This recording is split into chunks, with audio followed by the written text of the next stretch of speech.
well, maybe there's just not enough legal help for communities who are faced with giant environmental problems brought in by corporations who want to engage in lots of different destructive and harmful activities. That's how we used to define it. We learned that assisting communities to overturn applications for permits and challenging the issuance of permits maybe felt good for a while, especially when we actually managed to stop a permit from being issued, and it looked like temporarily we had stopped the project. We would identify what the problems were, what the weaknesses in the applications for the permits were. We'd point them out, and it might be the DEP, or it might be a local zoning board. Both are examples of regulatory agencies. The zoning board is simply the most local form. Zoning doesn't let you say no to any project that the state legislatures have declared to be legal uses of land. It allows you to separate, perhaps, incompatible uses of land. And that's the kind of organizing that folks use when they say, let's try and zone things out and at least make the effects a little less bad. But what if you just want to stop the thing? What if you want to say that it really, whatever Project X is, and here we're gathered to talk about hydrofracturing, fracking, as Project X. The Legal Defense Funds work with communities concerned about lots of Project X's. Corporate assaults is what we've come to call them. It might be landfills, factory farms, land application of sewage sludge, massive water withdrawals, coal-fired incinerators, you name it. Anything that you've ever heard one of your activist friends stand up and work with a community to oppose, we could put them all under an umbrella and call them corporate assaults.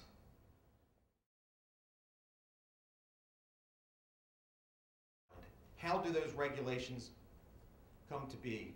How do they become law? Do your representatives come to your community and ask you, how many parts per million of toxin X do you think would be okay for your kids to drink?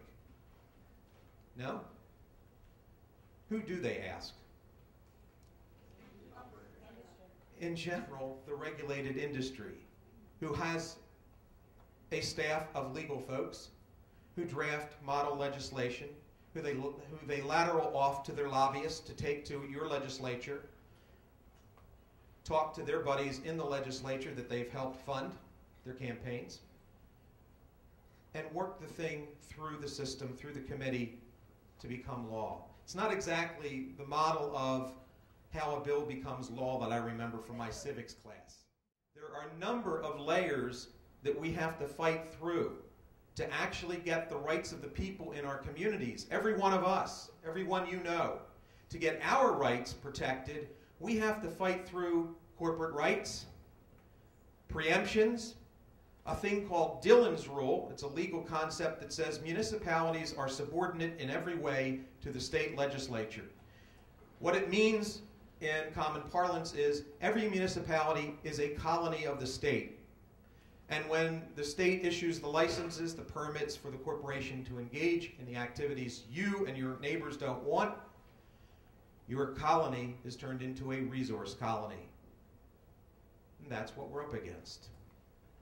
We're up against a couple of other things too. Nature itself has no rights under current law. The property owner, the owner of the title or the deed, can destroy it in whatever way they prefer. You may say, well, so long as they don't damage my property rights. Okay, but property rights are what you get to argue about, not the fundamental, inalienable rights of the people living in their communities. Nature as property has the same status under American law as slaves had under American law prior to the Civil War. They were property. Property can have no rights that the law must recognize.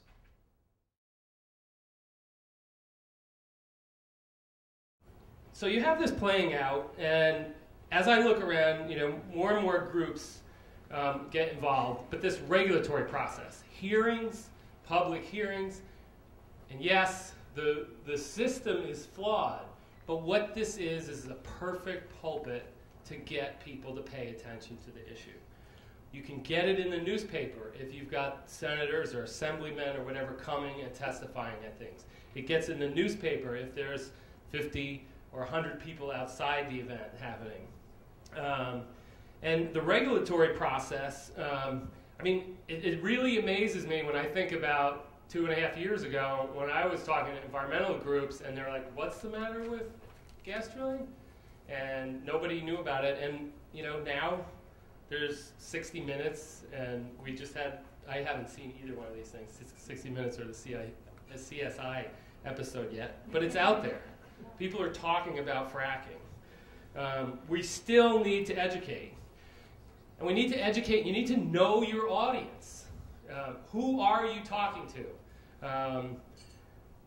Very early on, one of the first strategies that we had, which also gained us a lot of bullets. Gwen said, let's hope the bullets go out instead of in. But I put on a bulletproof vest and did a few things. And one of the first things that Catskill Mountain Keeper did was try to get New York City to call for a ban in their watershed. Now, I live in the Catskills. I know a woman not too far from my house who came home from school when she was like 10 years old, and there was a condemned sign on the tree at the end of her driveway. New York City never even called her family to say that they were condemning her land to build a reservoir. So I know there's a lot of sentiment in central New York about what New York City tells people who live there they can and cannot do. So I guess the main message here is do anything and everything you can. Figure out what your expertise is. Figure out what other people's expertise is and your audience, and call on other people. Use and communicate with anybody and everybody you can. That's my central message here. And I look out across this room, and it's really inspiring to see who's here and knowing, and now doing this for a couple years and seeing the kinds of things that you all have accomplished across this country. And we are in a really different place than we were 2.5 years ago. Not just in New York, but across the whole country.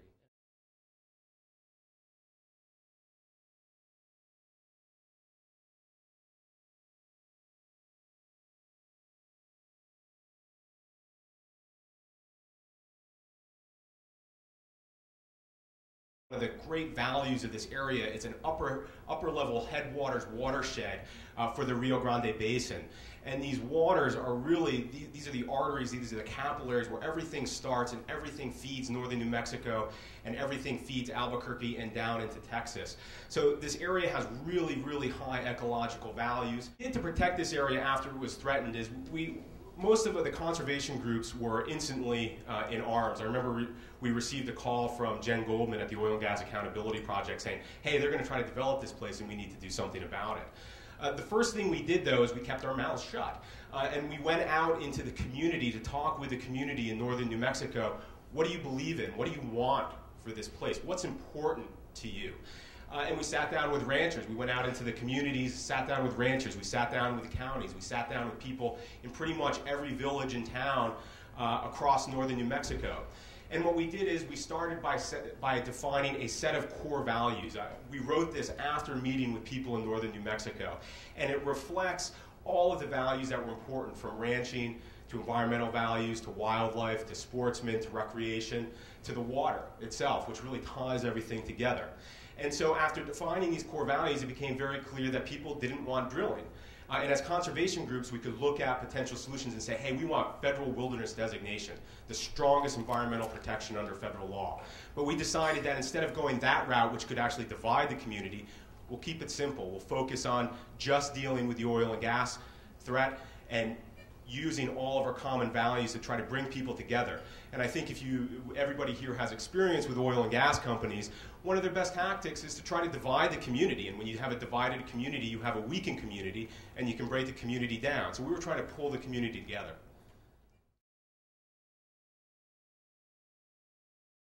very difficult conversations about what our goal was. Did we want simply responsible development in this area with appropriate best management practices? Or did we want to draw the line in the sand and get in a big fight and say, no, you will not do it here? And we decided to go, no, we will not do it here. And at the time, we were not sure if we were going to prevail, quite frankly. To succeed, though, with this basic goal, we realized that we needed a really smart, fearless operation. We need to integrate our political strategy, integrate our communication strategy, integrate our outreach strategy, and our legal strategy. And we recognized that we had to tap into those core shared values in northern New Mexico. So we had to bring out the diverse spokespeople, ranchers, county commissioners, environmental groups. And we had to build trust between those groups. So it wasn't just about putting the rancher out there and saying, hey, this place needs to be protected. We put the rancher out there with a sportsman and with an environmentalist. And so we built trust amongst all those spokespeople. Finally, we also realized that we needed to have a bottom-up campaign. It needed to be grassroots, it needed to be focused in northern New Mexico, but we needed to be able to move in the halls of power in Washington, D.C. So we tapped into groups and allies in D.C. like NRDC, the Wilderness Society, and we talked to them first about, and when we reached out to them, I remember talking with Amy Mall from NRDC and saying, hey, be very careful. You know, we don't want the big environmental groups and national environmental groups speaking out on this because that will turn a lot of people in northern New Mexico away. So quiet, you know, we want to work with you, we need you, but we want you to be very careful about how you talk with this place. This needs to be, it needs to be real that it comes from northern New Mexico to defend this place. In La Plata County, that's the county that we're in, that's where Durango, Colorado is. We've been at it for about 25 years, as you heard this morning from Jim Fitzgerald, a good friend of mine, neighbor. And a lot of you are at the beginning of this fight. And I think that you realize that this is going to be a bar fight. This is a street fight. It's a back alley fight. And you got to fight it any way you can, any tool you can use. Whether it's bans on drilling, whether it's local regulations, whether it's severance taxes, you have got to be the biggest, put up as many obstacles. You have to be as difficult, make it as difficult as possible to develop.